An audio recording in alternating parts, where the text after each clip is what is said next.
আমরা এখন গণভবনে আসছি। শেখ হাসিনার গণভবন, এটা গণভবন ভাঙার জন্য চলে আসছি।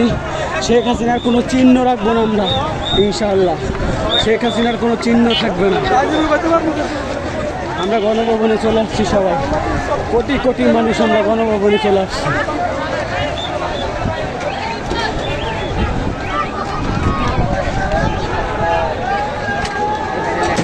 হাসিনার কোনো চিহ্ন থাকবে না ইনশাআল্লাহ। গণভবনে চলে আসছি, দেখেন এই হচ্ছে গণভবন, শেখ হাসিনার ভবন। অনেক দিনকার আশা আমাদের, অনেক দুঃখ কষ্ট সহ্য করছি। আল্লাহ পাক আমাদের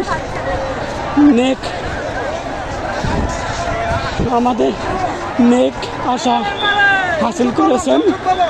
আমরা ইনশাআল্লাহ চলে আসছি এই সংসদ ভবনে। ঠিক আছে, এটা হচ্ছে সংসদ ভবন।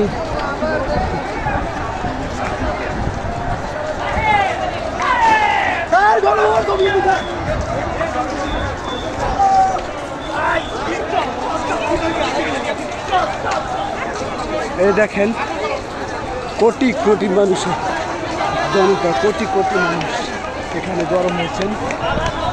আর হাসিনা পালাইছে, না পালালে আজকে ওর জীবন শেষ হয়ে যেত।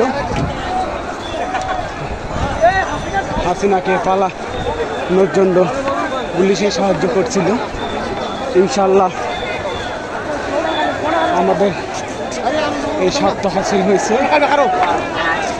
আমরা এরপর প্রত্যেকটা খুনের বিচার করবো ইনশাআল্লাহ।